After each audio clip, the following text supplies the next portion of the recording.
Hello guys, full బ్యాల్ అంటే full బ్యాల్ అయిపోయింది మా పరిస్థితి. అయితే ఏమీ చేయలేక ఇంకా మహారాష్ట్ర నుండి కొల్లాపూర్ అయితే వచ్చేసాం. రైల్వే స్టేషన్ దగ్గర ట్రైన్ అయితే గైస్ బ్యాక్ సైడ్ నుండి వస్తుంది.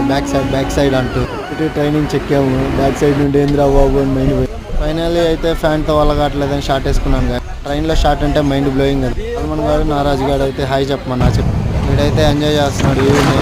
బడ్స్ పెట్టుకొని పాటలు ఏంటో ఎంజాయ్ చేస్తున్నాడు. మొత్తం వ్యూని, పొలాలు గిలాలు. మహారాష్ట్ర నది గాయస్ ఫుల్ వేళ అయిపోయింది.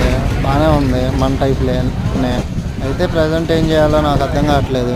అలా గడుస్తుందని నేను కూడా ఏదో ఒకటి చేద్దామని ఏదో ఒకటి చేస్తున్నాను. సీట్లన్నీ ఖాళీ ఉన్నాయి, ఏం అర్థం కాలేదు. చిన్నగా అయితే ఏదో ఒకటి ప్రాక్టీస్ చేస్తూ ఉన్నాను. ఫుల్ వేళ అయిపోయింది. నారాజుగా అంటే ఆడు పలగట్లేదు. నీట్గా ఏదో ఒకటి చెక్కాను. ప్రజెంట్ అయితే ఇంకా ట్రైన్ ఎక్కేసి అడావిడి చేస్తున్నాం గాయస్ ముగ్గురం. ఆడేమో ఛార్జింగ్ పెట్టుకుని ఇదేమో ఫోన్ చేస్తున్నాడు. వ్యూని ఎంజాయ్ చేస్తా ఫుల్ ఎంజాయ్ చేస్తున్నాం గాయస్.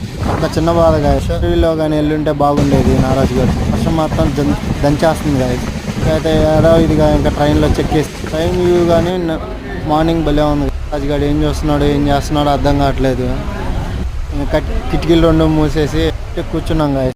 మసాలా అయితే తీసుకున్నాడు ముగ్గురికి. నీట్గా ఇంకా ఒక్కొక్కటి వస్తూ ఉంటుంది, చెక్కుతూ ఉంటున్నాడు. మనగాడు అయితే పైన కోతి కూర్చున్నాడు. బ్రిడ్జి వచ్చింది గాయస్. ఫుల్ వేళ విజయవాడ టైప్లో ఉంది గాయస్. మన విజయవాడ టైప్లో అక్కడ ఫోన్ పడిద్దా అని భయం భలే పుట్టింది గాయస్. చిన్నపిల్ల అయితే భలే యాక్టింగ్ చేస్తుంది. చివరిలో చూపిస్తా ఆ పిల్ల యాక్టింగ్ చేస్తుంది. ఆ పిల్లకి హాయ్ చెప్తుంటే హాయ్ అంటుంది. అంతే గాయస్, ఫుల్గా అసలు కళ్ళు మూసుకొని పడుకొని యాక్టింగ్ చేస్తుంది గాయస్ ఆ పిల్ల అయితే.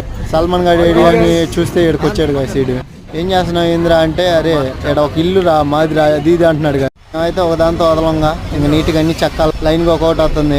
మసాలా సమోసా అంట, ప్లేట్ 50 రూపాయలు అంట. నీట్గా చెక్కేసాం.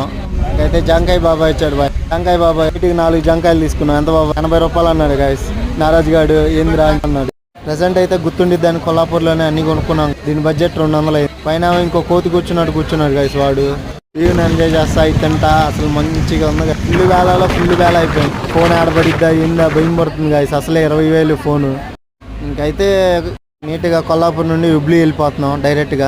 కింద గోవా అని పెట్టాను, సారీ. హుబ్లీ రైల్వే స్టేషన్లో దిగి నారాజు గారు అయితే ఒళ్ళినొప్పులు పడుతుంది రా నీట్గా ఆడ ఒకటి చెక్కుదా ఉన్నాడు. చెక్కేసాడు. ఏం చేద్దామరా అంటే ఎక్కడికి వచ్చి కొనుక్కున్నాడు గాయస్. ఇదైతే ఏంద్రా ఎక్కడికెళ్ళారా అని చూస్తే ఎక్కడికి వచ్చాడు. నీట్గా ఒక సీట్ ఉంది, ఆ సీట్లో కూర్చున్నాను. ఎంతరా ఏంద్రా అంటే, అరే నేను చూసుకుంటానులే రా అన్న. మా బొమ్మరిది గాడు కదా, అట్టగొట్ట చెక్కేసాను. ఇంక ఈ కోతి ఉంటాడా, ఈ కోతిగాడు కూడా వచ్చాడు సల్మాన్ గాడు.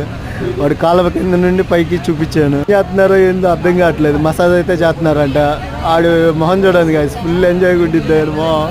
ఫైనల్లీ అయితే ఇంకా వర్షం పడుతుందని ఒక చిన్న షెడ్లోకి వచ్చాం. షెడ్లోకి వచ్చి వ్యూని ఎంజాయ్ చేస్తా ఇంకా అట్లా. ఫైనల్లీ అయితే ఫుడ్ ఏమైనా తిందామని నడుచుకుంటూ వెళ్తాం.